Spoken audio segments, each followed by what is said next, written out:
السلام علیکم ورحمۃ اللہ وبرکاتہ۔ درس قرآن سیریز کی یہ 20ویں ویڈیو ہے جو پارہ نمبر 20 یعنی امن خلق سے متعلق ہے۔ امن خلق پارے میں 3 صورتیں ہیں، سورہ نمل کا بقیہ حصہ، اس کے بعد سورہ قصص مکمل، اور پھر سورہ عنکبوت کا ابتدائی حصہ۔ سورہ نمل کے بقیہ حصے میں رب العالمین نے 2 باتیں بیان فرمائی۔ نمبر 1، توحید کے 5 دلائل دیے۔ پہلی دلیل کہ آسمان، زمین اور بارشیں اور کھیتوں کا پورا نظام اس اللہ رب العزت کے قبضے اور کنٹرول میں ہے، جو مالک بھی ہے، خالق بھی ہے، رازق بھی ہے۔ دوسری دلیل، اللہ نے فرمایا کہ زمین، نہریں، پہاڑ اور سمندروں کا سارا نظام وہی اللہ اکیلے چلاتا ہے۔ نمبر 3، تیسری دلیل توحید کی جو اللہ نے دی ہے، وہ یہ فرمایا مجبور، بے کس، بیمار، کمزور، لاچاروں کی سننے والا وہی اللہ ہے، اس کے علاوہ کوئی نہ سنتا ہے، نہ جواب دیتا ہے، نہ مدد و نصرت کر سکتا ہے۔ چوتھی دلیل،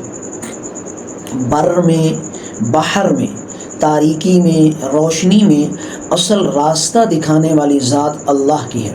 وہی ہے جو ہواؤں کا نظام چلاتا ہے، جو پوری کائنات کے نظام کو چلا رہا ہے وہ اللہ ہے۔ پانچویں دلیل فرمایا کہ پہلی بار بھی اللہ نے پیدا کیا، دوبارہ بھی اللہ پیدا کرے گا،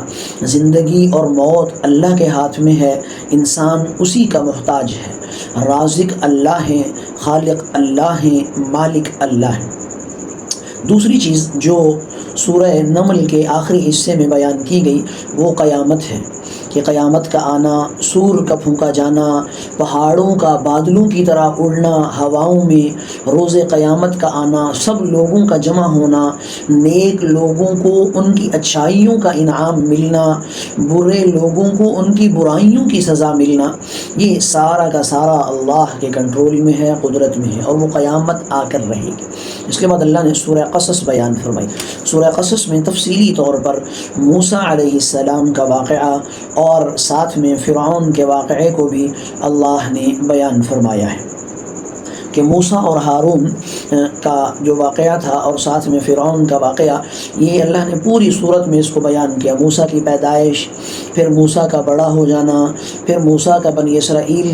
کے ساتھ رہتے ہوئے فرعونیوں کے ایک قبطی آدمی کو مکہ مار کر قتل کرنا، پھر موسیٰ علیہ السلام کا مدین جانا، شعیب علیہ السلام کے ساتھ رہنا،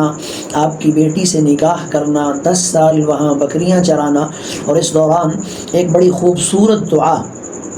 ایک بہترین دعا موسیٰ علیہ السلام کی، ربی انی لما انزلت الی من خیر فقیر، یہ ایک بڑی پیغمبر کی سب سے بہترین دعا ہے۔ موسیٰ علیہ السلام کی یہ دعا ایسی ہے کہ میں جب اس دعا پہ غور کرتا ہوں، اس کے معانی اور الفاظ پہ، تو ایک عجیب لطف اور ایک عجیب سکون، ایک عجیب مزہ اور ایک عجیب کیفیت چھا جاتی ہے۔ اس کے بعد اللہ تعالیٰ نے پھر موسیٰ علیہ السلام کے دور میں قارون کا ذکر کیا، یعنی دوسرا واقعہ جو ہے اس میں قارون کا ذکر کیا، کہ قارون بڑے کر و فر کے ساتھ، بڑے تکبر کے ساتھ موسیٰ علیہ السلام کے زمانے میں آپ کا ایک قریبی عزیز تھا، جسے تورات کا علم دیا گیا، بڑے مال والا، دولت والا آدمی تھا اور بڑا اتراتا تھا، اور نعوذ باللہ وہ یہ کہتا تھا کہ انما اوتیتہ علی علم، یہ سارا جو ہے وہ میری کامیابی کی بنا پر، میرے علم، عمل اور میری ذہانت کی بنا پر مجھے یہ دولت دی گئی ہے، میں خود قابل تھا، ذہین تھا، میں ایک بڑی طاقت تھی اور بڑا کاروبار کو سمجھنے والا تھا۔ تو اللہ تعالیٰ نے اس کو کہا کہ لا تفرح ان اللہ لا يحب الفرحین، اتراؤ مت، ہنسو مت، یعنی ایسی ہنسی کہ جس میں تکبر ہو، غرور ہو، فخر ہو، ایسی ہنسی نہ ہنسو۔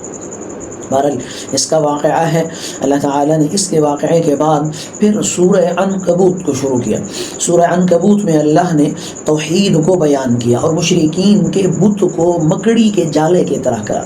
کہ مکڑی کا جالا جیسے ایک کمزور جالا ہوتا ہے جو حفاظت نہیں کر پاتا، جو کسی چیز کو سنبھال نہیں کر پاتا، ان مشرکین کے بتوں کی مثال بھی ایسے ہے کہ انتہائی کمزور ہے، اس لیے سورت کا نام بھی اللہ نے عنکبوت رکھا ہے۔ پھر اس صورت میں سورہ عنکبوت کے اس حصے میں اللہ نے ابراہیم علیہ السلام کا بھی واقعہ مختصر بیان کیا، نوح علیہ السلام کا واقعہ بھی اللہ نے بیان کیا، اور لوط علیہ السلام کا واقعہ بھی اللہ نے بیان کیا۔ قوم لوط کی جہاں کئی خرابیاں ہیں وہاں اللہ نے اس صورت میں 3 واقعے کو بیان فرمایا، 3 چیزوں کو بیان فرمایا کہ قوم لوط کی ایک برائی تو وہ ہم جنس پرستی تھی، لڑکوں کے ساتھ بدفعلی اور لواطت تھی۔ دوسری ان کی برائی وَتَأْتُونَ فِي نَادِيكُمُ الْمُنْكَرَ، یہ محفلوں میں مجلسوں میں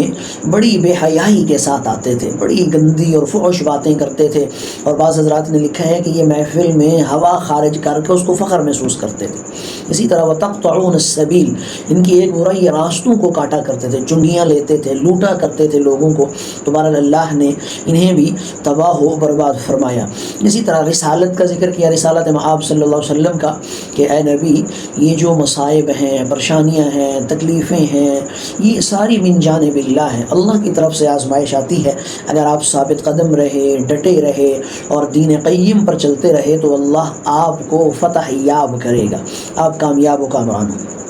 تو یہ مختصر سا خلاصہ تھا پارہ نمبر 20 کا۔ اگر آپ مزید قرآن کریم کے ایسے ہی مختصر خلاصہ جات کو دیکھنا چاہتے ہیں، سننا چاہتے ہیں، تو ہماری ویڈیوز کے ساتھ جڑے رہیں۔ انشاءاللہ اگلی ویڈیو ہماری پارہ نمبر 21 سے متعلق ہوگی۔ اللہ تعالی ہم سب کو عمل کی توفیق عطا فرمائے۔